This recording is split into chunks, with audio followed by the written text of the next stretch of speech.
신명기 19장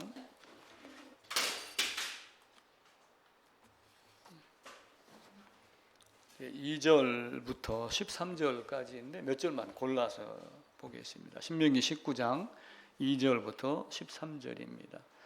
민수기 35장에도 이제 그 도피성이 나와요. 도피성이 나오는데 도피성이 요단강이 이제 이렇게 있으면은 이쪽에 3개, 이쪽에 3개 이렇게 해서 어느 곳에서든 하루길 만에 이스라엘 전역에서 어디도 가든 하루길에 다 도달할 수 있도록 도피성을 다 만들어 놨어요. 이제 그 도피성에 대한 내용이 민수기 35장에도 있고 신명기 19장에도 있습니다. 오늘 설교의 제목은 왜 내가 죄인인가? 나는 왜 죄인인가라고 하는 건데, 이제 죄 중에 부지 중에 지은 죄가 있고 고의로 범한 죄가 있어요. 우리가 일반적으로 그냥 고범죄 이렇게 이야기를 합니다. 그래서 부지 중에 지은 죄의 내용이 어떤 것인가, 그리고 고범죄가 어떤 건가라고 하는 그 개념만 신명기 19장에서 찾아보겠습니다. 4절부터 제가 5절까지만 읽겠습니다. 살인자가 그리로 도피하여 살만한 경우는 이러하니 곧 누구든지 본래 원한이 없이 부지 중에 그의 이웃을 죽인 일. 5절은 같이 읽읍시다. 가령 사람이 그 이웃과 함께 벌목하러 삼립에 들어가서 손에 도끼를 들고 벌목하려고 찍을 때 도끼가 자루에서 빠져 그의 이웃을 맞춰 그를 죽게 함과 같은 것이라. 이런 경우는 내가 살인하려고 하는 의도가, 다치게 하려고 하는 의도가 전혀 없었죠. 이런 걸 이제 부지중해라고 이야기를 합니다. 그런데 이제 부지중해라 할지라도 죽임을 당한 가족은 원한을 갖잖아요. 그 원한을 갖고 이 도끼자루를 빠진 그 자루를 들고 있는 사람을 쫓아와서 죽이려고 할 때 이들이 도피성 안으로 도망하라. 그러면은 고의가 아님을 알면은 살인을 당함을 면하게 해주겠다. 이 내용입니다. 11절입니다. 그러나 만일 어떤 사람이 그의 이웃을 미워하여 엎드려 그를 기다리다가 일어나 상처를 입혀 죽게 하고 이 한 성읍으로 도피하면 그 본 성읍 장로들이 사람을 보내어 그를 거기서 잡아다가 보복자의 손에 넘겨 죽이게 할 것이라. 내 눈이 그를 긍휼히 여기지 말고 무죄한 피를 흘린 죄를 이스라엘에서 제하라.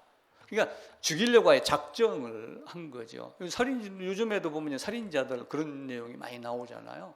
얼마 전에도 어떤 여성이 그 자기 남편인가 동거인을 그 호순과 연못에 이렇게 자꾸 빠뜨려서 죽게 한 사건이 있었어요. 근데 이제 아니다, 고의다, 뭐 이걸 가지고 이제 검찰에서 또 법원에서 이제 판결을 내리겠죠. 이제 고의와 부지중이라고 하는 것이 있습니다. 그래서 아담의 범죄는 부지중일까요? 고의적 범죄일까요? 아담의 범죄는 당연히 고의적 범죄입니다. 부지중에 지은 건 아니에요. 사람의 입장에서 보면은 어쩌다가 실수해서 먹은 것 이렇게 하고 그러지만 나중에 이제 우리가 살펴보면은 반드시 죽을 걸 알고도 하나님의 뜻을 알고도 범죄한 고의적 범죄예요. 그래서 아담은 죽을 수밖에 없는 존재. 죽을 수밖에 없는 존재라 반드시 죽어야 되는데 그 죽음을 대신하러 오신 분이 예수님.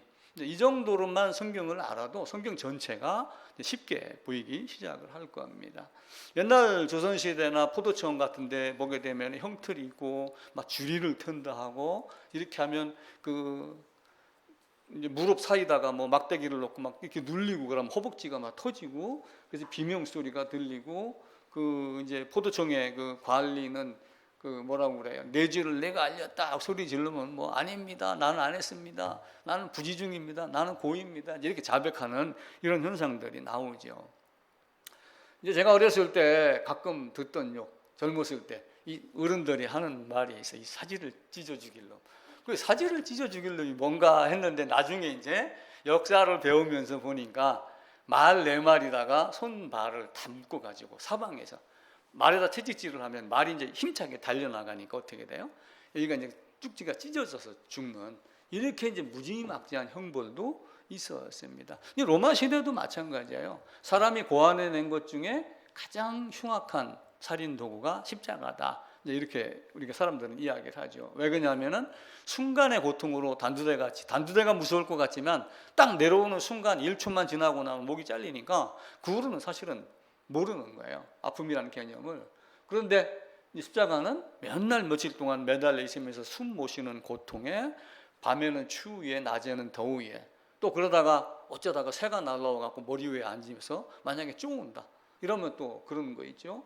또 골고다 언덕은 높지만 십자가의 높이는 좀 낮다고 그랬죠. 지나가는 사람의 뭐 허리나 이런 정도로, 손이 닿을 정도로, 그래서 주먹으로 뭐 때리면 맞기도 하고, 이게 이제 십자가의 모습이에요.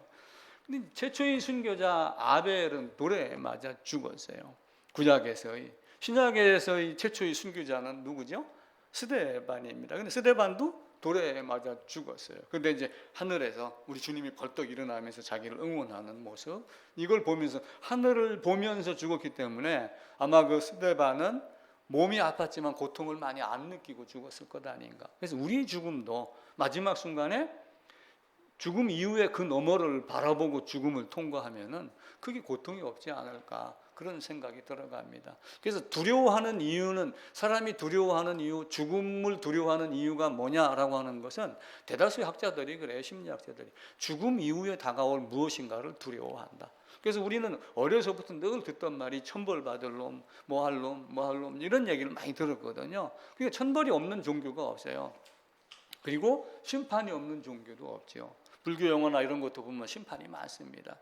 또 그 단테 신곡도 얘기를 했지만, 그 단테가 그걸 쓰면서 이 지옥이 제일 깊은 곳, 그러니까 그 꽃갈 마냥 꽃갈을 이렇게 씌워놨는데 꽃갈을 거꾸로 놓으면 이렇게 있어요. 그래갖고 빙글빙글 돌면서 제일 깊은 곳에 들어가는 마지막 뭐 7단계인가 9단계를 이렇게 쭉 그려놔요. 그만큼 우리가 상상할 수 없는 어떤 고통, 고난이 있는 곳이다 라고 이야기를 합니다.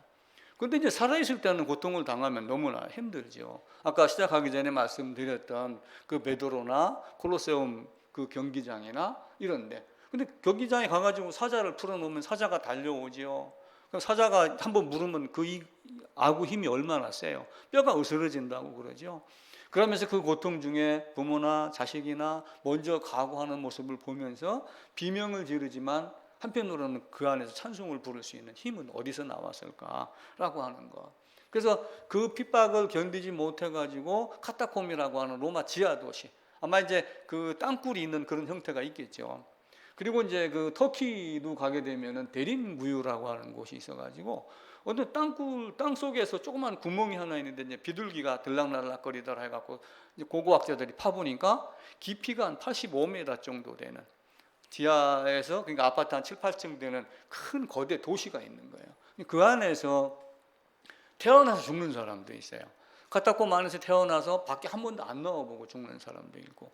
근데 이제 거기가 워낙 미로같이 되어 있으니까 핍박을 받다가 피할 때 거기로 들어가면 로마 군인들이 안 쫓아 들어온다고 그러죠. 왜냐하면 길을 잃어버리면 나가는 출구를 모른대요. 근데 그 안에서 갇히게 되니까 쫓아오지 않는다고 그렇게 이야기를 합니다. 그래서 죽음을 앞두고 순교를 앞두고 하는 그 마음이 어땠을까? 그런데 왜 베드로는 다시 로마로 돌아가실까? 사도 바울은 사도행전 28장 마지막에 보게 되면 자기 셋집에서 누구나가 다 자유스럽게 드나들 수 있는 환경하에서 한 이태 동안 복음을 전했는데, 사도 바울이 직감적으로 자기 죽음을 알지요. 죽음을 아는데도 왜 도망가지 않았을까? 그건 하나님이 복음을 전하라는 명령을 했기 때문에 그래. 네가 예루살렘에서도 복음을 전한 것 같이 로마에 가서도 복음을 전해라 라고 했기 때문에 그 말씀에 따라서 끝내 거기를 피하지 아니하고 복음을 전하다가 목이 잘려서 죽었습니다. 그러니까 누가복음이나 또 여러 성경에서, 성경 여러 군데에서 모세가 말한 걸 가지고, 그리고 모세의 율법을 가지고, 그리고 선지자가 말한 것, 시편에 말한 것 가지고 예수를 증거하더라라고 하게 되면 모세오경은 5권 성경 전체죠. 그리고 선지자가 등장을 하면 반드시 뭐가 등장을 해요? 이스라엘 역사가 있으면은 이스라엘 역사에 따라서 선지자가 등장을 하거든요. 그러니까 모세오경을 근간으로 이스라엘 역사가 쭉 됩니다. 여기 이제 백성들이 있는 거예요. 근데 백성들이 잘못 살으니까 누가 와서 꾸짖어요? 선지자가 꾸짖어요. 그리고 이 백성들이 하나님께 기도를 하면서 시편이 등장을 해요. 그러니까 모세가 쓴 율법, 선지자의 말을 가지고 시편을 가지고 예수를 증거하더라. 그러면은 결국은 이게 전부 다 뭐예요? 구약 성경 전체, 창세기부터 말라기까지 전부를 가지고 예수에 대해서 말하더라. 그러니까 구약에 예수가 없는 게 아니고 구약에도 예수가 있는 거예요. 그래서 제가 어떤 말씀을 드렸죠? 구약은 율법, 신약은 은혜 이렇게 말하지 말자. 구약도 율법이고 구약도 은혜고, 신약 은혜 안에도 율법이 있고 은혜가 있고, 그래서 율법으로 은혜 들어가는 방법을 가르쳐주고, 신약에서 은혜를 찾지만 그 은혜로 가는 방법을 율법으로 가르쳐 줍니다. 이게 이제 성경에서 우리 모두에게 다 이야기를 하는 거예요. 그래서 우리의 삶에는 이쪽 갈 거냐 이쪽으로 갈 거냐, 차라리 돌아갈 거냐. 옛날 어떤 노래 그 가사가 있어. 이리 갈까 저리 갈까, 차라리 돌아갈까, 뭐 이런 노랫말이 있는데 선택을 합니다. 그럼 선택을 하는 거는 책임이 누구에게 있다는 거예요? 선택한 자기에게 있다는 거예요. 여기에 빵이 100개가 있습니다. 삼립빵이 있고 파리바게뜨 빵이 1개가 있어요. 자, 그러면은 내가 파리바게뜨 빵을 1개를 선택을 했어요. 그럼 99개 삼립빵은 어떻게 됐다는 거예요? 버렸다는 의미를, 선택은 그런 의미를 가져요. 그러니까 내가 이것도 선택하고 훗날 이것도 선택하겠다 이런 개념이 아니라, 하나님은 우리에게 선택해라, 갈 길을 정해라 라고 하는 것은 그것 말고 나머지는 다 폐기 처분시켜라, 버려라, 네 것이 아닌 걸로 배설물로 여겨라, 이 이야기를 하는 거예요. 이 사도 바울은 예전에 율법이 의로서 의롭다 칭함을 받으려고 하는 많은 것들을 행했지만 그 율법주의가 아무것도 아닌 것을 알고 나중에 배설물로 여기고 오직 나는 그리스도 예수만 아는 존재가 된다 라고 하며, 그 그리스도 예수를 아는데 그 안에 또 뭐가 있어요? 배설물로 버린 그 율법을 가지고 예수를 알아가는 거예요. 신곡의 로댕 생각하는 사람, 그냥 우리가 뭘 깊이 생각한다 이런 개념이 아니라 지옥문 안으로 들어가는 인간의 모습, 지옥 안에서 발버둥치는 그 고통에 비명 지르는 그 사람들의 모습을 보면서 로댕이 깊게 고뇌에 찬 모습을 이야기하는 것이 생각하는 사람이라고 이야기를 했죠. 그 안에는 쉼이 없습니다. 쉬운 것이 없어요. 쉼도 없고. 그러니까 안식은 누구 안에만 있어요? 예수 그리스도 안에만 안식이 있습니다. 세상에서는 부자로 살았어요. 나사로는 그 상에서 떨어지는 부스러기를 먹고 살았는데, 아브라함의 품에 들어간 자와 아브라함의 품에 들어가지 않은 자의 차이가 발생을 하죠. 근데 얼마나 그 안에 고통이 있으면 이 불꽃 가운데서 나를 건져내라, 물 한 방울이 귀해가지고 물 한 방울 손끝에 묻혀서 나에게 좀 보내줘라. 그런데 어떻게 했어요? 아브라함이 나사로 갈 수도 없고 네가 나올 수도 없고, 나사로를 보내도 안 된다. 이 사람이 살았다고 해서 되는 것이 아니라 모세의 율법, 선지자의 말, 시편에 기록하여 나를 증거한 성경 말씀을 그들에게 전해서 여기 오지 않도록 가르쳐라. 이게 이제 아브라함이 한 이야기예요. 그러니까 부자는 아브라함 우리 아버지요 이렇게 이야기를 했는데, 또 예수님은 너희가 아브라함의 자손이면은 아브라함의 일을 할 건데, 아브라함의 행사를 할 건데 너희가 그렇지 아니한 걸 보니까 아브라함의 자손이 아니다. 바울은 갈라디아서에서 너희가 그리스도의 것이면 아브라함의 자손이다 라고 하며 아브라함과 그리스도 예수를 엮어서 말씀을 하셔요. 그러니까 아브라함에게 창세기 12장에서 복음 전해라, 너로 말미암아 온 민족이 복을 받을 거야 라고 하는 그 복이라고 하는 걸 이야기할 때 누구를 직접적으로 이야기를 한 거예요? 단어는 안 썼지만 그 복 안에 예수 그리스도를 말씀을 하셔요. 그래서 나중에 바울이 그걸 알고 너희가 그리스도의 것이면 아브라함의 자손인 줄 알지어다 라고 하며, 그리스도와 아브라함이 가진 복음 전하는, 아브라함이 얘기하는, 모세오경이 이야기하는, 시편이 얘기하는, 선지자가 얘기하는 예수 그리스도를 말씀을 합니다. 그 지옥문 입구에 써 있는 글씨가 뭐냐면은, 여기에 들어가는 자들은, 여기에 들어가는 모든 사람들은 희망을 버리십시오. 희망이 없다는 거예요. 다시 나올 수도 없을 뿐더러 거기서는 희망이 아예 없는 삶이 되는 거예요. 사람들은 그렇게 죽음을 두려워하고 심판을 두려워합니다. 왜 두려워할까요? 죽음을 알고 심판을 알기 때문에 그래요. 다 안 죽는다라고 그러지만 지금은 안 죽는 것 같이 여겨요. 지금도 아마 현진이 입장에서는 죽음이라는 개념이 거의 없을 거예요. 근데 저는 죽음이라는 개념이 이제 조금씩 보이는 거예요. 그러다가 몇 년 더 지나면 갈 때가 다 되는구나 라고 하는 걸 더 느끼겠죠. 아니 그 일본의 전임 총리였던 아베 그 양반이 뒤에서 누가 총을 쐈다 하더라고요. 그리고 총 2발 맞고 병원에 옮기는 도중에 죽었어요. 그러니까 목숨은 세상의 권력과 부귀 이런 거 전혀 관계없어요. 총리했던 사람은 총알 맞고 죽고 아니면 나 같은 사람은 대포 맞고 죽나요? 아니에요. 똑같은 거 하나 가지고 다 죽습니다. 비행기가 추락합니다. 비행기가 추락을 하면 1등석에 탄 사람은 살아남나요? 그대로 갖다 처박힙니다. 조종사는 살아남나요? 1등석뿐만이 아니라 비즈니스석 쫙 꼬리 뒷부분에 있는 단체 여행객도 모두가 다 죽습니다. 사탄이 권세 아래 있으면 누구나가 다 어쩔 수 없이 그 죽음을 피할 길이 없어요. 단지 누구예요? 예수 안으로, 추락하지 않는 비행기 안으로 우리는 들어가야지 됩니다. 그래서 히브리서에서는 사람에게는 죽는 것, 한 번 죽는 것이 정해진 것이다. 그리고 그 후에는 심판이 있으리라. 자, 왜 나는 죄인인가라고 하는 것을 아담하고 이제 엮어서 말씀을 드립니다. 창세기 2장으로 가볼게요. 창세기 2장에 보면은 아담에게 이야기를 해요. 하나님이 2장 17절입니다. 16절부터 여호와 하나님이 그 사람에게 명하여 이르시되 동산 각종 나무의 열매는 네가 임의로 먹되 17절 같이 읽을까요? 선악을 알게 하는 나무의 열매는 먹지 말라. 네가 먹는 날에는 반드시 죽으리라. 죽으리라고 하는 단어가 이제 원래 그 히브리어에는 무트라고 하는 단어가 있어요. 죽는다. 무트를 2개를 연결해서 말을 해요. 무트, 타무트라고 하면 죽는다를 반복해서 이야기를 해요. 근데 우리는 이제 번역을 하면서 반드시 죽는다 이렇게 얘기를 하는데 성경 원래 원형에는 너는 죽는다를 2번 반복해서 얘기를 한 거예요. 2번 반복했다는 얘기는 어떤 의미일까요? 성경에서는 그걸 어렴풋이 이야기를 해요. 이제 요셉이 꿈을 꿔요. 꿈을 꾸는데 집단들이 다 일어나가지고 11집단이 자기에게 절을 하는 꿈을 꾼 거예요. 근데 요셉이 또 꿈을 꿔요. 별, 해와 달이 다 일어나가지고 자기한테 절하는 꿈을 꿔요. 2번을 겹쳐 꿔요. 이제 보디발 집에 팔려갔습니다.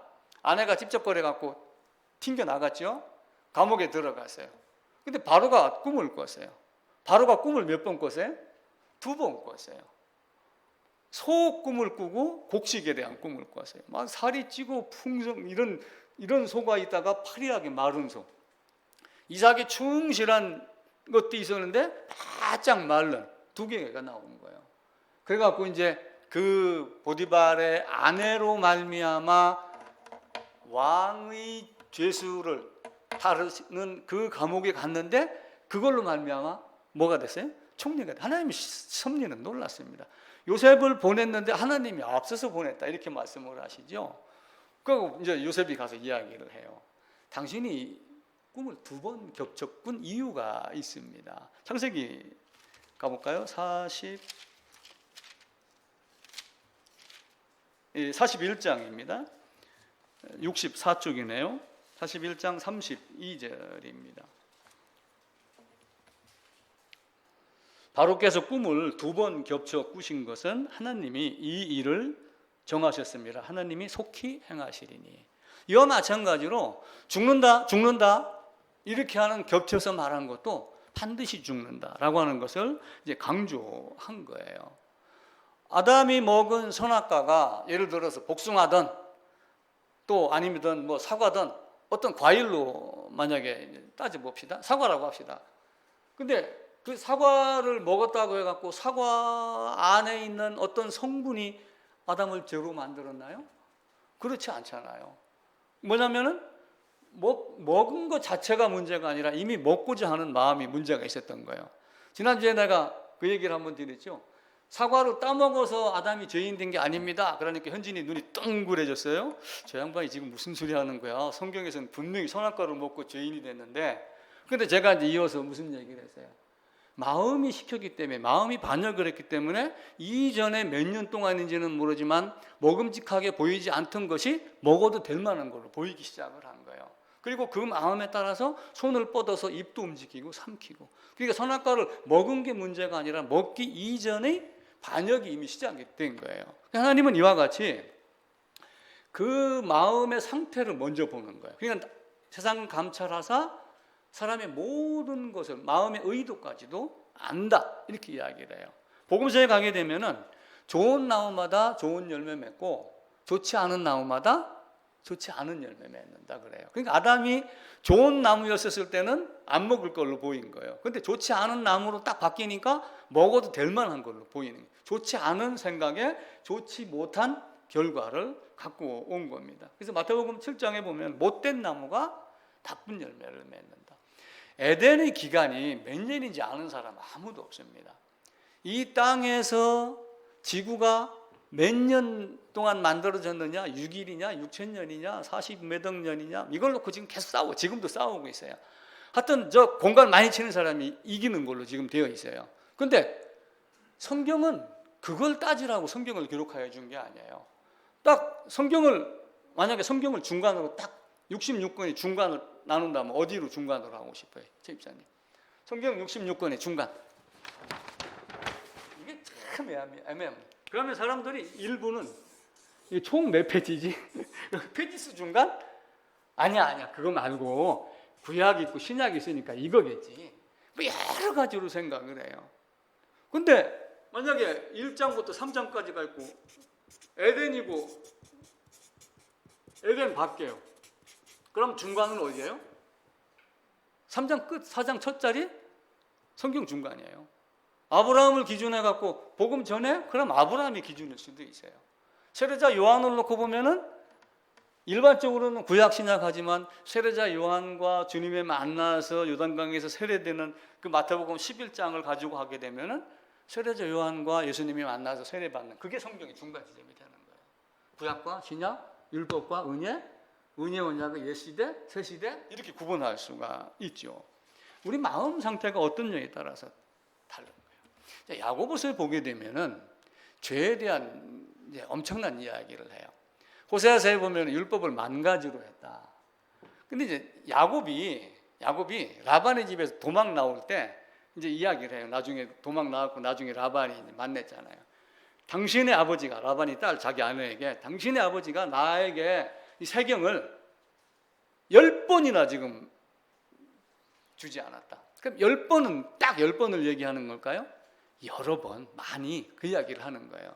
그러면 율법을 10,000가지로 줬다. 그 얘기는 율법을 세니까 10,000가지가 나오나요? 그래서 세본 사람들이 딱 세보니까 율법은 613가지더라. 그러니까 그 계명을 또 찾는 거예요. 근데 율법 10,000가지라고 하는 그 얘기는 하나님 말씀은 코에 걸면 코걸이, 귀에 걸면 귀걸이, 안 걸리는 게 없는 거예요. 하라 해야 되죠. 하지마 하면 안 되죠. 그죠? 근데 야고보서 3장에서는 누구든지 온 율법을 지키다가 하나를 거스르면, 하나에 그치면 10,000가지가 있는데 9,999개를 지키다가 한 가지를 지키면 뭐가 된 거예요? 모두 범한 자가 된다. 그렇게 이야기를 해요. 자, 에덴에서 시간이 창조하고 이 에덴에서 있는 시간이 몇 년인지는 아무도 몰라요. 진짜 30억 년인지 35억 년인지 그건 모릅니다. 에덴의 아담이 1억 년 동안 하나님과 교제하고 있었는지 몰라요. 근데 어느 순간 딱 한번 먹지마, 죽는다, 죽어. 근데 먹음직하니까 먹었어? 너는 죄인이야. 단 하나 딱 거슬러 거 가지고 하나님과의 교제가 단절이 되고 하나님 나라 밖으로 쫓겨나는 결과가 나온 거예요. 그러니까 하나님 말씀은 엄중하죠. 죽는다 분명히 얘기했어요. 2장 16절에서는 선악과가 있고 에덴 동산 안에는 각종 열매가 있는데 다 먹어라. 선악과는 먹지 마라. 그냥 각종 열매. 그러니까 선악과라고 특별히 얘기 안 했잖아. 이렇게 할 수도 있어요. 그런데 바로 그 앞에서 2장, 창세기 2장으로 다시 가볼까요? 창세기 2장 9절입니다. 여호와 하나님이 그 땅에서 보기에 아름답고 먹기에 좋은 나무가 나게 하시니, 같이 읽읍시다. 동산 가운데에는 생명나무와 선악을 알게 하는 나무도 있더라. 그래서 16절에서 애매모호하게 얘기했다고 하면 안 돼요. 이미 앞부분에서 동산 중앙에 뭐예요? 생명나무와 선악을 알게 하는 나무가 있다라고 하는 걸 명백하게 이야기를 해요. 그리고 특별히 이게 계곡 사이에 있는 것이 아니라 동산 중앙에 있으니까 어딜 가든 다 보이게 한 거예요. 죽는다, 반드시 죽는다. 그럼 어떻게 해야 돼요? 죽여야죠. 그래서 아담은 죽은 거예요. 죽음의 첫 번째가 하나님과의 관계가 단절된 것. 이사야서 59장 2절에 있는 대로. 그리고 나중에는 어떻게 돼요? 관계가 단절되니까 생명 공급이 안 되죠. 그럼 어떻게 돼요? 죽습니다. 그럼 죽으면 그 다음에 어떻게 돼요? 히브리서 있는 대로 히브리 기자가 이야기를 하죠. 죽는 건 정해진 것이요, 그 후에는 심판이 있으리니. 이런 과정으로 쫙 거쳐서 나가게 됩니다. 그걸 알면서도 아담은 범죄를 했어요. 그럼 아담의 범죄는 부지 중에 지은 걸까요? 고의적 범죄일까요? 아담의 범죄는 고의적 범죄입니다. 알면서도, 죽을 걸 알면서도, 먹지 말라고 하는 거 죽는다 하나님의 명령은 무슨 명령이라고 그랬어요? 정언 명령이 있고 가언 명령이 있다고 그랬죠.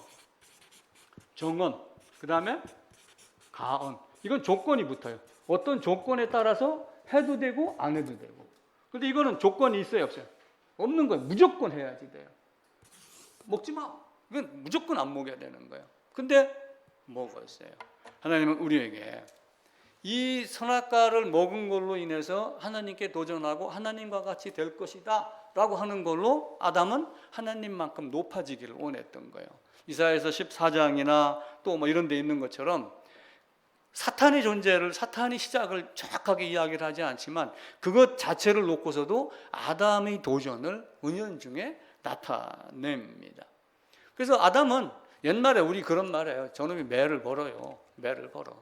이렇게 이야기를 하듯이 스스로 웅덩이를 빠진 자. 그러니까 너가 나를 버린 것, 너희가 기가 막힌 웅덩이에 빠진 것, 그런데 스스로 나를 버린 것. 성경은 선지서에서 그렇게 말씀을 해요.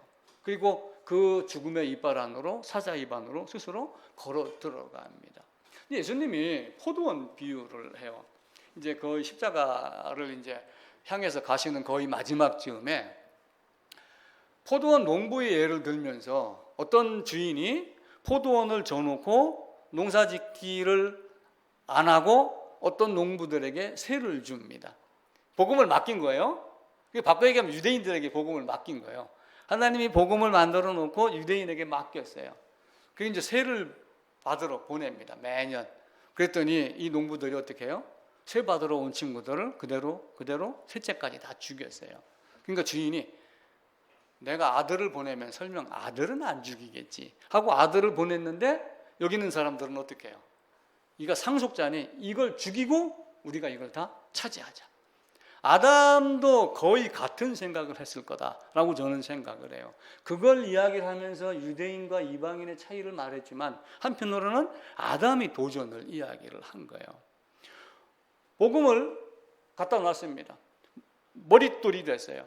근데 머릿돌이 됐는데 머릿돌을 버린 자가 있고 그걸 반석으로 삼아서 일어난 자들이 있어요. 근데 참 묘하게 유대인 아담이 범죄를 하고 회개하고 다시 에덴으로 가는 과정과 유대인에게 복음을 맡겼는데 유대인이 주님을 거부하고 그 복음이 누구에게로 흘러들어가요? 이방인에게 흘러들어가요. 그래서 그 바울은 묘하게 자기도 유대인이잖아요. 근데 이 복음이 이방인에게 가가지고 유대인으로 말미암아 식이 나게 하겠다. 우리가 버리고 아니라고 했던 그것이 진짜였어? 그래서 우리는 그걸 다시 찾게 하는, 열정이 일어나게 하는 묘한 방법을 써가지고 하나님의 나라를 확장시키고 사람들을 건져내는. 아담도 마찬가지로 그와 같은 과정을 거치는 거예요. 순간 속았지만 아담은 어떻게 했어요? 딱 범죄하고 나서 내가 벗었으므로 두려워하여 숨었나이다. 죄를 진 걸 아는 거예요. 이전에는 만약에 그 과정이 없었다면 이 안에서 1000년이라고 그럽시다. 그럼 1001년째, 2000년째 언젠가는 아담이 선악과 앞에서 넘어질 가능성이 있을 수도 있어요. 근데 다시는 넘어질 가능성이 없도록 만드는 게 아담의 범죄란 말이에요. 묘하게도 그렇게 이야기를 했어요. 하나님은 우리에게 그 복음을 철저하게 가져라. 그러니까 로마에서 사도 바울은 도망가지 아니하고 목이 잘려 죽었고 베드로는 다시 들어갔고, 왜 엘리야 선지자, 엘리사 선지자 그렇게 환영받지 못했을까요? 에레미야 선지자는 엄청나게 고생을 많이 했어요. 선지자라고 진짜 선지자는 고생 안 한 선지자가 없습니다. 스데반도 돌에 맞아 죽었죠. 요한의 형제 야고보는 헤롯 때문에 죽었습니다. 칼에 맞아 죽었어요. 그 야고보가 전도하러 다녔던 여행길이 산티아고, 순례길이라고 우리가 지금 이야기를 하잖아요. 세례자 요한도 옥에 갇혔다가 목이 잘려 죽었어요. 왜 그렇게 고난을 받았을까요? 옳은 소리 했기 때문에 그래요. 진리를 말했기 때문에, 바른 말을 했기 때문에 그래요.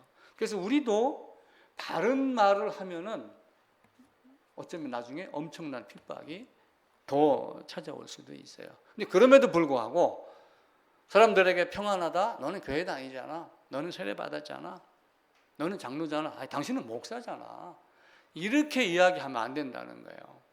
어떻게 해야 돼요? 누군가 와가지고 구원 받았어요? 물으면 그걸 맞짱 떠서 이야기를 하라고 하는 거예요.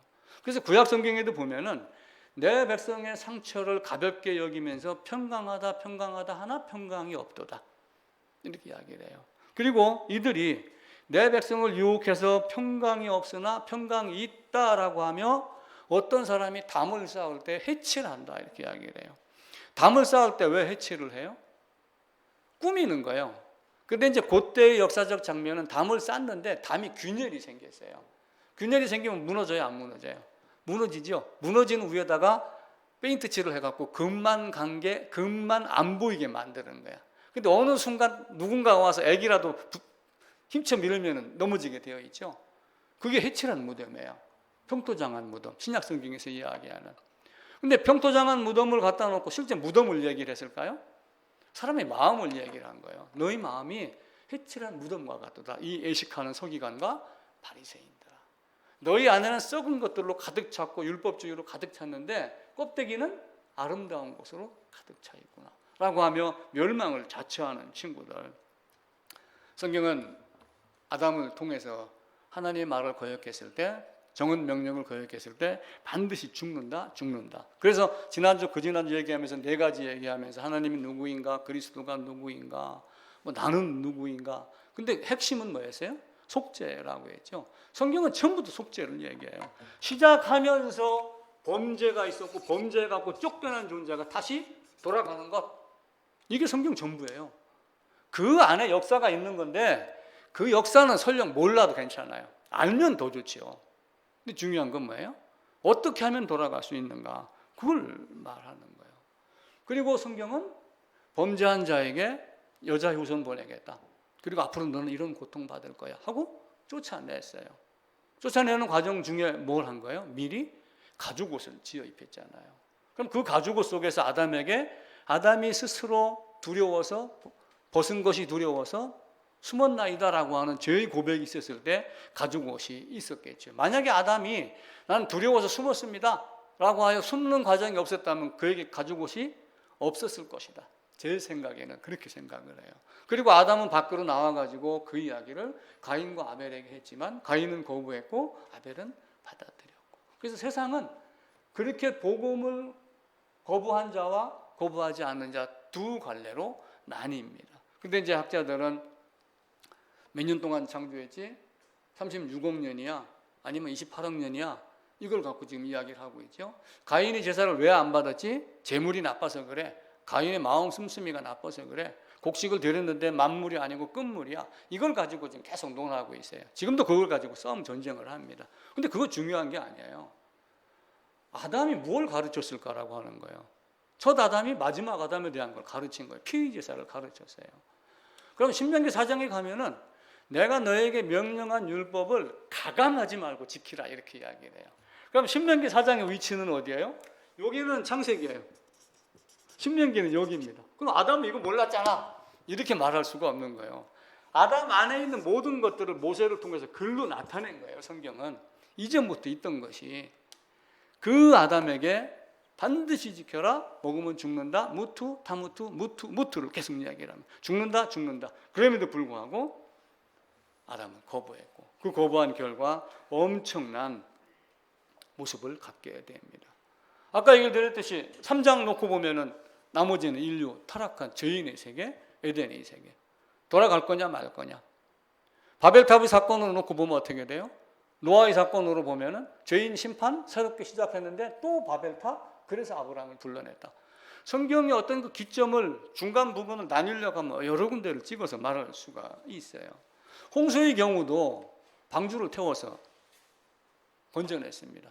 방주에 탄 자는 역청을 발라서 물이 새들어오지 않게. 그 역청이 뭘 상징을 해요? 주님의 피를 이야기를 해요. 세상 것이 들어오지 못하는 피 안에 거하는 자. 근데 똑같은 물인데 물에서 건짐받은 자가 있고 물에 빠져 죽은 자가 있어요. 우리가 창세기에 대한 그 창조신화, 창조에 대한 이야기를 하면서 우리 석유가 어디서 나왔을까? 석탄이 어디서 나왔을까? 한번 얘기 한번 한 적이 있었죠. 그 수많은 인류가 우리에게 지금 휘발유를 만들어주고 있는 거예요. 하나님은 우리에게 복음이냐 아니냐. 그래서 아브라함을 시켜가지고 너는 복음 전해 라고 하는 걸 가르쳐 준 거예요.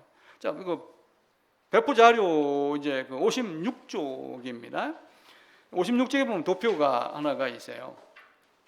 제가 이제 형광펜으로 표해놓은 부분이 두 군데입니다. 오른쪽에 솔로몬 즉위가 있어요. 열왕기상 6장 1절에 보면 이제 이 내용이 나와요.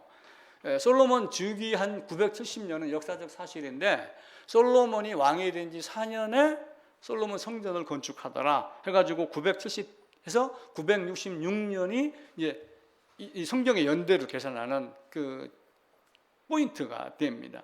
그래놓고 이때가 애굽에서 나온 지 480년이 됐다라고 이야기를 해요. 출애굽하고서 480년. 그리고 그러다 보면 이제 출애굽 시간이 나오죠. 1446년도. 근데 1446년도에 출애굽을 했는데 애굽에 들어간 지 430년 만에 나온다고 성경은 또 말씀을 하셔요. 그렇게 해가지고 연도를 쭉쭉쭉쭉 따져나가면은 에덴에서 아담이 딱 쫓겨 나오는 시점이 주전 4174년이 계산이 나와요. 성경대로 하면은 거의 뭐 한두 해 차이는 있을 거예요. 4174년인데 노아가 600세 때가 2516년이에요. 이때까지 1656년도가 걸립니다. 연도를 보면서 이제 왜 제가 이제 아브라함하고 이 도표를 그렸냐면은 그러면은 바벨탑을 쌓고 세상으로 막 사람들이 막 흩어져요. 근데 우리는 단군 기력이 있어요. 지금 단기 몇 년? 지금 단기 몇 년이에요? 거기다가 2333년인가를 더하면은 4300 몇 년인가가 지금 나와요. 그럼 그 단기가 언제 시작되었을까? 그 얘기를 하고 싶어서 여기다가 도표를 그린 거예요. 자, 노아 600세가 있습니다. 이때가 BC 2518년도예요. 그런데 4174년도부터 이때까지 따지면은 1656년이 됩니다. 그렇게 놓고 노아가 600세가 되고 홍수가 끝나고 홍수 후 2년에 셈이 100세가 돼요. 100세.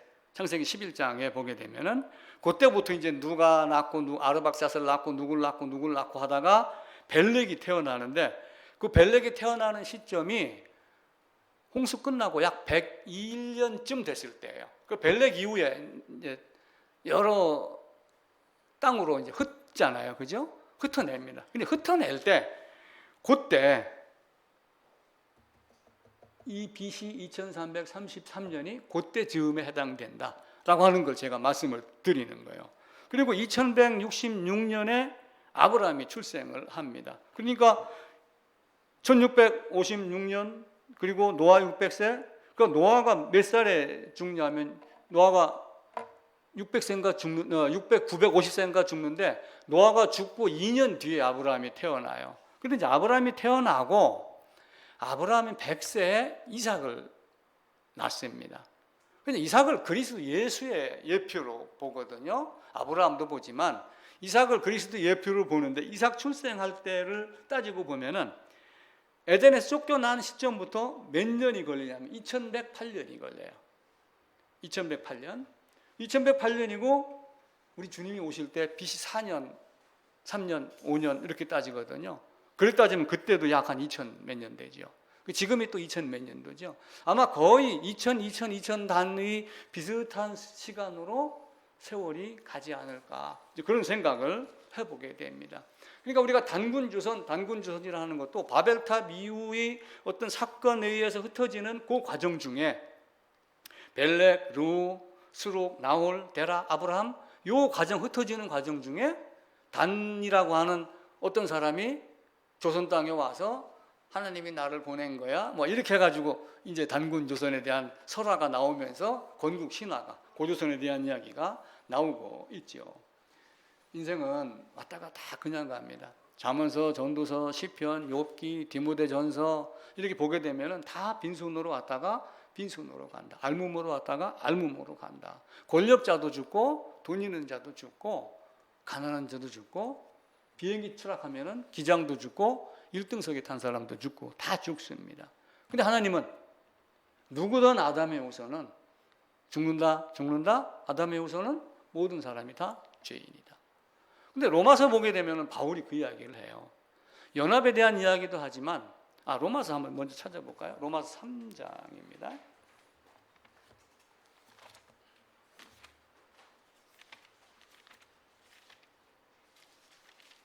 율법으로 죄를 깨닫게도 합니다. 나중에 이제 요 내용이 배포 자료 안에 들어가 있으니까 성경 규절을 찾아보셔야지 됩니다.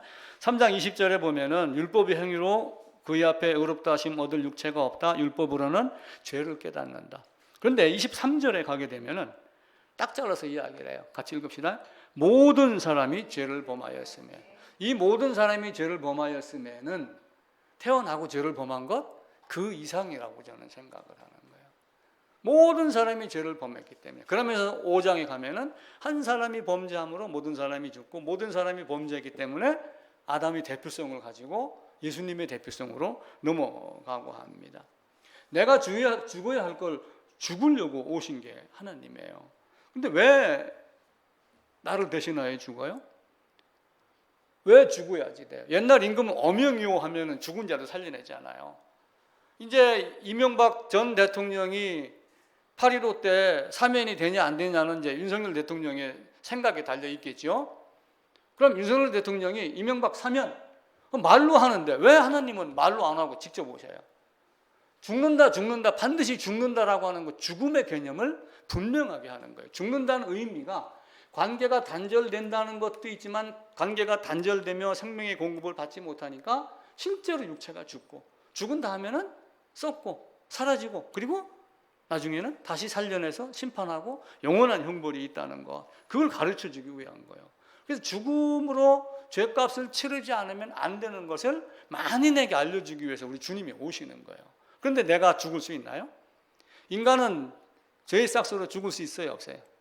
주님, 맞아요. 죄의 싹스는 사망이니 죄값으로 내가 죽겠습니다 해가지고 막 망치다가 머리를 딱 대가지고 죽었다고 합시다. 그럼 살아날 수 있나요? 또 하나님이 성전에서 뭘 가리켜요? 성막에서 지성소 들어갈 때 짐승의 피를 갖고 들어가는데 아무 짐승이나 잡았나요? 흠이 없는 걸 잡은 거예요. 그럼 나는 흠이 있어요, 없어요? 흠이 있죠. 모기탕에서 한 달 내내 살고 있다 나와도 나는 흠이 있어요. 이 마음 안에는 몸뚱이 떼어는 없지만 이미 지고 있던 지은 죄라든지 생각이라든지 이거 자체는 해결할 수가 없는 거예요. 그러니까 나는 내 스스로 죄물될 자격이 없어요. 죄물될 자격은 죄 없는 분이, 죄 없는 사람이. 그래서 하나님이 죄 없는 사람으로 이 땅에 온 겁니다. 그래서 속죄 제물이 된 거예요. 그 속죄 제물이 됐을 때 그 속죄 제물과 나와 어떤 차이가 있는가라고 하는 것을 분명하게 기억을 하고 앞으로 어떤 유혹에도 넘어가지 아니하고 나는 이렇습니다. 우리 주님은 이렇습니다. 라고 하는 것을 이야기를 하셔야지 돼요. 자, 56쪽 하단부에 보면은 제가 이제 글을 쭉 하나 적어놨어요. 이제 같이 읽읍시다. 함께 읽는 거예요. 첫 아담이 원해서 죄를 지었어요. 이제 최초의 아담은 죄를 범하지 않을 가능성이 있었으나, 이제 아담이 원해서 죄를 지었다고 그랬죠. 아담은 죄를 짓지 않을 가능성이 있었어요. 그런데 어떻게 했어요? 죄를 지었잖아요. 하나님께 도전해서 죄인이 된 거예요. 아담이 원하면 죄를 짓지 않을 수가 있었는데 아담이 원해서 죄를 지은 거예요. 아담의 입장에서는 부지중이라 할 수 있고 어떤 그냥 차 사고 마냥 액시던트 마냥 어쩌다 내가 잘못했습니다, 내가 실수했습니다 이렇게 말할 수 있지만 하나님의 편에서 보면 어떻게 돼요? 죽는다 무투 타무투를 반복해서 말씀을 했고 반드시 죽는다 했기 때문에 그 정언 명령은 어기면 안 되는 거예요. 이후 아담의 죄와 부패함이 전가된 모든 인간은 죄를 범하지 않을 수가 없는 존재. 아담이 씨를 갖고 태어났으니까 옥수수 심으면 옥수수만 납니다. 콩 심으면 콩 납니다. 아담에게서는 아담들만 나와요. 그래서 이 아담들이 로마서 3장 23절을 놓고 보면은 이 땅에 태어나서의 죄인도 되지만 내가 에덴 안에 있는 아담 안에 있는 아담들 중에 한 사람이라고 보는 것이 가장 정확합니다. 죄를 범하지 않을 수가 없는 존재, 죄를 안 지을 수 없는 존재, 죄를 범하는 것이 필연적인 존재, 반드시 죄를 지을 수밖에 없는 존재가 이 아담입니다. 에덴에서의 선악과를 따먹은 이후. 근데 마지막 아담이 나와요. 로마서 5장에 보면 아담이 둘이 있어요. 첫 아담, 마지막 아담. 첫 아담은 그렇게 죄를 졌어요. 죄를 지을 수밖에 없는 존재로 바뀌었습니다. 근데 마지막 아담은 똑같은 사람으로 오신 거예요. 근데 똑같은 사람으로 왔는데 죄를 전혀 모르고 죄를 짓지 아니하는 분으로 온 거예요. 자, 이제 마지막 아담 예수님은 성령 잉태하여 오셨기 때문에 그래요. 성령 잉태하여 사람으로 오셨지만 죄를 지은 아담이 아닌 아담이 범죄하기 이전의 인간의 인성의 본질만을 취해서 오셨기 때문에 예수님의 인성만을 놓고 봤었을 때 예수님도 인성만을 사람만 봤을 때는 예수님도 죄를 지을 수 있는 가능성이 있는 존재같이 보여요. 그런데 예수님 안에는 뭐가 있어요? 성령 잉태가 되어 있고 골로새서에 있는 대로 그 안에는 신성이 충만히 육체 안에 거하기 때문에 그는 육신을 입고 오셨지만 그 안에 신성이 충만함으로 하나님의 신적 영광이 그리스도의 육신의 인성에 미쳐서 죄를 전혀 지을 수 없는 상태, 죄를 범할 가능성이 전혀 없는 상태로 살고 계시는 거예요. 그래서 그분에게는 죄를 알지도 못하니, 그 성경 구절 그 밑에 적어놨거든요. 찾아보세요. 이제 죄를 알지도 못하시니 고린도후서 5장 21절.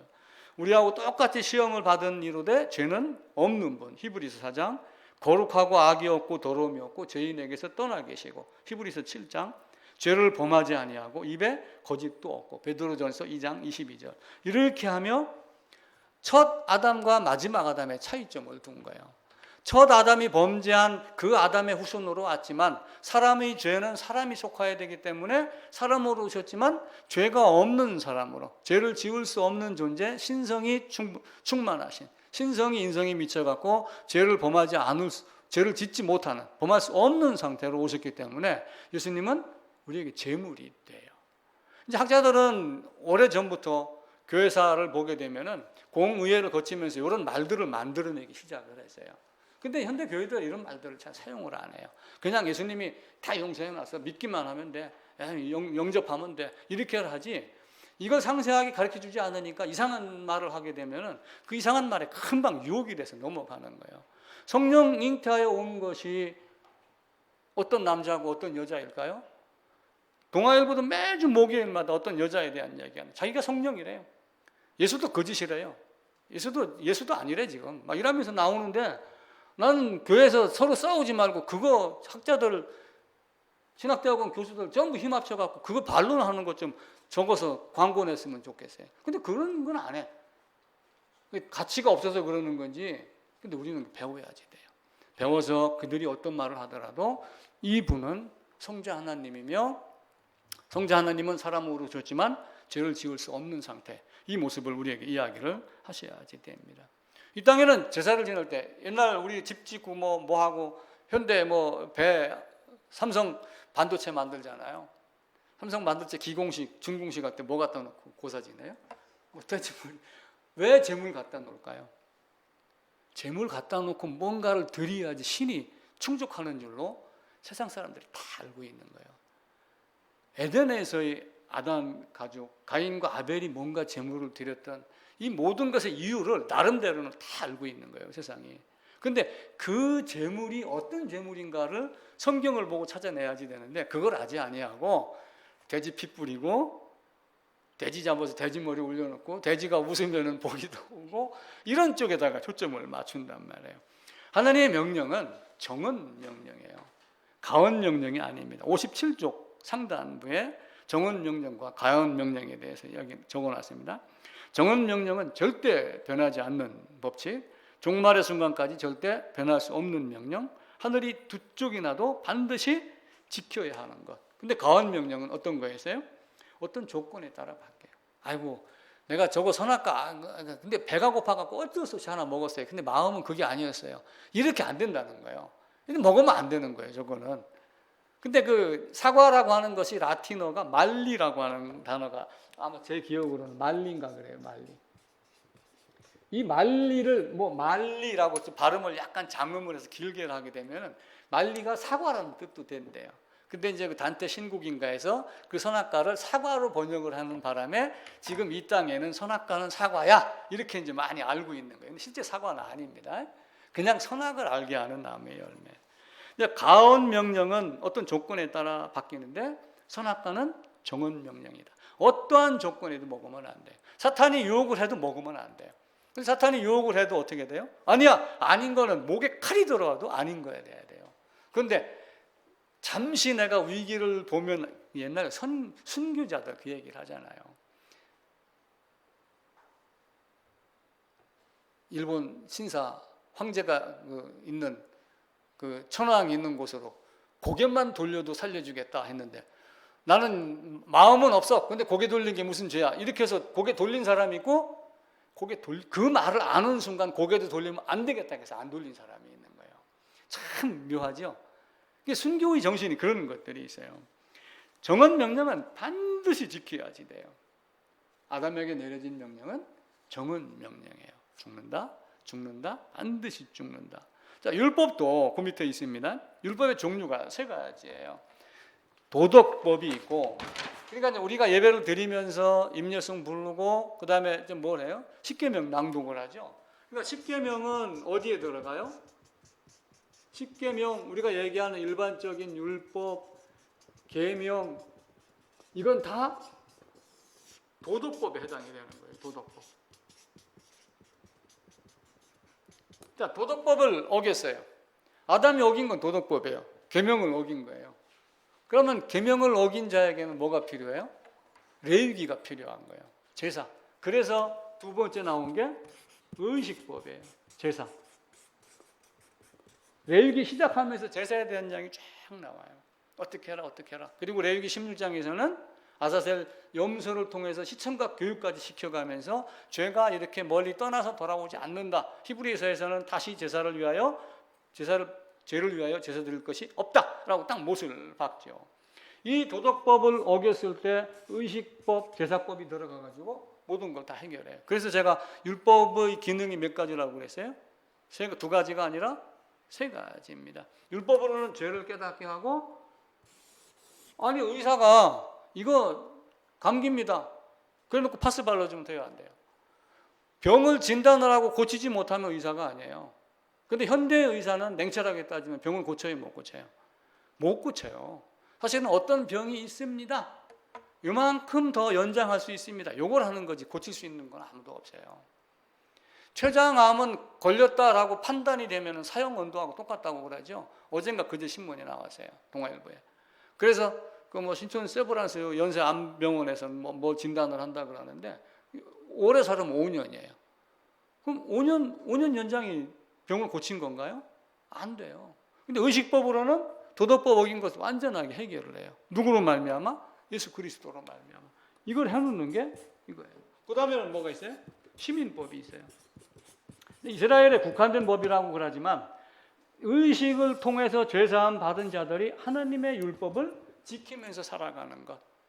요 3가지가 항상 갖고 있어야 돼요. 율법으로 죄를 깨닫게 하고 율법으로 속지 않은 방법을 가르쳐요. 율법이 아닌 은혜를 부르짖는 건 가짜예요. 그거는요. 왜 그래요? 은혜가 가짜라는 뜻이 아니라 율법으로 은혜를 나가는 방법을 가르치는 거예요. 근데 그들이 가짜라고 만약에 주장을 하는 거는 율법주의에 매여 있기 때문에 그래서 앞으로 그 율법과 율법주의에 철저하게 구별을 하셔야지 됩니다. 이 도덕법칙은 어기면은 절대로 안 됩니다. 하나님은 죽는다 했을 때 반드시 죽일 것이라 이야기를 했고, 죽은 자는 살 수 있는 하나님, 죽었다가 다시 살 수 있는 하나님 한 분하고만 함께 하도록 이렇게 만들어 놨습니다. 그리고 나를 죽이는 것이 아니라 주님이 죽으면서 그 죽음 안에 나를 들어오게 하신 것, 이게 성경 전체예요. 그래서 이것 한 가지만은 계속 우리가 제대로 알고 있다면 어딜 가서든 넘어지지 않습니다. 물론 회개는 계속 해야지 돼요. 회개는 계속 하는데 이제 예수님의 십자가를 다시 십자가에 못 박는 형태의 것을 하면 안 돼요. 갈라디아서에 보면은 다시 예수님은 십자가에 못 박는다라고 하면서 막 죄짓고 나와서 또 주님 잘못했습니다. 십자가 다 용서하셨죠. 막 이렇게 하는 짓을 하지 말라고 하는 거예요. 하나님은 우리에게 그렇게 하지 말고 단번은 무슨 뜻이라고 그랬어요? 단 한 번. 내 일평생에 단 한 번. 그 단번에 모든 것을 다 해결해 놨다. 자, 일사부재리도 제가 57쪽 하단에다가 적어 놨어요. 일사부재리 원칙은 제가 인터넷 검색을 해보니까 이렇게 되어 있어요. 정확한 판결이 내려진 형사사건에 한하여 확정 판결에 대해서 다시 심리 재판하지 않는다. 이게 언제 정해지냐면 로마법에서 정해진 건데 그 로마법이 지금 모든 것이 로마의 길을 따라서 온 세계로 퍼졌듯이 그 로마법에 준해서 지금도 각 나라마다 그렇게 정해서 쓰고 있어요. 우리나라도 헌법 13조 1항에서 동일 범죄에 대해서 거듭 처벌하지 아니한다. 자, 예수님은 그래서 제가 하는 말로 성육신 하신 목적은 뭐예요? 이 땅에 오셔서 죄를 해결하기 위함이에요. 가장 쉬운 예로 마태복음 한번 볼게요. 마태복음 16장입니다. 이제 베드로에게 하는 얘기예요. 내가 이 반석 위에 교회를 세우려니까 열쇠 주겠다. 근데 열쇠 준다고 그러니까 이제 일부의 어떤 사람들은 자기가 열쇠라 해가지고 막 이렇게 장난치는 사람들이 있는데 복음 전할 능력, 복음 전해라는 사명을 준 거거든요. 자, 19절입니다. 같이 읽읍시다. 내가 천국 열쇠를 내게 주리니 내가 땅에서 무엇이든지 매면 하늘에서도 매일 것이요 네가 땅에서 무엇이든지 풀면 하늘에서도 풀리리라. 여기서 풀게 하시려고 하늘에서도 풀리게 이 땅에서 풀게 하시려고 오셔서 죄값으로 죽으신 거예요. 그 죽음은 다시 이후에 있어요, 없어요? 다시 없습니다. 예수님의 복음은 단 한 번. 그래서 그 단 한 번에 예수님이 죽는다 했는데 그 죽음을 대신 죽으신 하나님. 그리고 살 수 있는 그 안에 내가 있었을 때 그 죽음과 함께 살아나는 것. 제가 지난주도 그런 얘기를 했어요. 천국 백성인 줄 믿으시기 바랍니다. 이 말에 귀막을 하고 그랬죠. 이런 말로 달콤하게 얘기하는 것은 평안하다나 평강이 없다라고 하는 것과 거의 같습니다. 하늘에서 풀리도록. 하늘에서 매이는 거는 이 땅에서 매이게 했기 때문에 하늘에 가서 매이는 거예요. 근데 이 땅에서 풀리게 하면 하늘에서 풀립니다. 근데 이 땅에서 풀리게 하려고 주님이 직접 이 땅으로 오신 거예요. 만약에 이 땅으로 오시지 않았다면 언제 돼요? 호흡이 있는 동안에 해결할 수 있는 방법이 없어요. 호흡이 있을 때 그 죄를 해결하게 하기 위해서 주님이 이 땅으로 오신 거예요. 그래서 우리가 어떤 말을 할 때 저 말이 약간 듣기가 거북할 때도 있지만 전체적인 맥락을 따져서 맞다 싶으면은 그 말을 정확하게 따라야지 돼요. 그 사자성어로 보면은 정언, 바른 말이에요. 정언 약반이라는 말이 있어요. 바른 말은 쓰게 들린다. 바른 말은 반대하는 것처럼 들린다. 이렇게 이야기를 해요. 제가 예를 들어서 아까 얘기를 드렸듯이 이런 거 믿으시기 바랍니다. 이렇게 한 거 나는 반대다라고 했는데 잘못하면 내가 성경을 반대하는 것까지 들릴 수도 있어요. 근데 결코 그렇지 않아요. 제대로 알지 못하고 믿습니다. 믿으시기 바랍니다. 아멘. 이 짓은 하지 말자. 그 이야기를 하는 거예요. 바늘도둑이 소도둑대입니다. 옛날 고사에서도 그런 게 나와요. 중국에 보면 사기열전이라는 게 있는데 거기에 보게 되면은 터럭만큼의 잘못, 터럭이라는 건 머리카락 하나만큼의 잘못이 나중에 천리길만큼 멀어진다. 그렇게 이야기를 해요. 지금 여기서 풀지 않으면 풀을 수 있는 기회가 없어요. 호흡이 끊어지면은 다시는 기회가 없어요. 서울에서 기차 출발합니다. 두 대가 나란히 출발하고 앞으로 가고 뒤로 가고 그럽니다. 근데 대전역 못 가면은 신탄진 다음에 해덕이라고 여기 하나 있어요. 옛날에는 거기서 호남선과 경부선으로 갈렸어요. 같이 왔는데 하나는 호남선으로 가고 하나는 경부선으로 가요. 갈 때 이렇게 다 보입니다. 쭉 보입니다. 빠이빠이. 근데 1시간 뒤에는 2시간 뒤에는 어디가 있어요? 하나는 부산 가 있고 하나는 광주 가 있어요. 순간의 차이가. 그래서 우리가 조금이라도 틈을 주면 안 돼요. 옛날부터 몸에 쓴 약은 좋다고 그러죠. 실제 약이 쓰지는 않아요. 약 안 쓰게 뭐 다른 것도 넣고 감초도 넣고 다 넣습니다. 몸에 좋은 약은 쓰다. 이 말은 어떤 바른 소리를 받아들이지 아니하고 기뻐하지 아니하고 기분 나빠하는 사람들에게 하는 말이에요. 몸에 좋은 약은 쓰다. 어떤 말 할 때 기분 나빠하지 말고 바른 말이면 너를 꺾어서라도 들어라. 성경은 예수님은 심판하러 오셨어요. 딱 한 가지예요. 다른 거 없어요. 심판받은 자는 살고 심판받지 못한 자는 영원한 멸망만 따를 뿐입니다. 그래서 우리 마음이 먼저, 아담이 마음이 범죄를 했기 때문에 선악과를 따먹은 거예요. 아담이 선악과를 먹어서 아담이 죄가 시작이 된 게 아니에요. 선악과를 먹기 이전에 그 마음 상태가 이미 죄인의 상태로 들어간 거예요. 이제 아담이 범죄했지만 감사한 거는 아담이 범죄하고 나서 내가 벗었으므로 두려워하여 숨었나이다. 이걸 알았다는 거예요. 그래서 우리도 그 아담처럼 성경을 보며 혹은 우리의 삶을 놓고 봤었을 때, 거울을 놓고 성경 말씀을 앞에서 나를 봤을 때, 아, 나도 잘못된 게 많습니다. 주님, 어떻게 할까요? 나는 죄인입니다. 세리같이. 이런 마음이 에덴에서의 아담과 같은 마음이 우리에게도 들어올 수 있는 존재가 돼요. 꾸미는 것은 절대 반대입니다. 옛날에 인두껍이라고 했어요. 두꺼비로 잘못 알아들으면 안 돼. 인두껍. 사람이 아닌데 사람 탈을 쓰고 다니는 저런 인두껍 버섯, 인두껍이 쓴 놈 이렇게. 그때는 발음이 좀 현찮아갖고 인두껍이 해갖고 두꺼비로 알아들었어요. 근데 이게 원래는 인두껍이에요. 사람의 얼굴 모양을 하고 다닌 거예요. 사람이 양의 탈을 쓴 이리하고 똑같은 거예요. 속에는 더러운 게 많은 거예요. 회칠한 무덤과 같이. 근데 하나님 앞에서 나는 이것도 했습니다. 저것도 했습니다. 이게 아니라 나는 벗었으므로 두려워하여 숨었습니다. 어찌할까요? 그런데 이제 문제는 뭐예요? 꼭 에덴에서와 똑같이 나와요. 누가 벗었는가 알려줬니? 뭐 때문에 죄졌니? 이렇게 물으면 제가 죄인입니다. 세리는 딱 잘라놓고 말했어요. 근데 바리새인은 어떻게 했어요? 난 이것도 했고 저것도 했고 저놈은 아니고 나는 기고 이렇게 얘기를 한 거란 말이에요. 근데 아담은 또 하나 뭐라고 얘기를 한 거예요? 저 여자 때문에. 그럼 너는 사탄 때문에. 핑계를 댄 거예요. 그 두 가지 중에 앞에 거는 받아들이고 두 번째 거 핑계 대서 나가는 거는 받아들이면 안 돼요. 내가 잘못했습니다. 그 전부 나의 탓입니다. 예전에 천주교에서 내 탓이요 하는 운동을 했었어요. 그 말은 받아들여야지 돼요. 내 탓이요.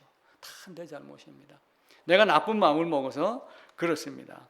그 예수님이 나의 모든 죄를 다 지고 가신 것 알고 성경 전체가 예수 그리스도에 관한 것이라고 하는 것을 알고 자유로운 신앙을 하셔야지 됩니다. 예수님 안에서 평안한 모든 인생이 되기를 부탁을 드리겠습니다.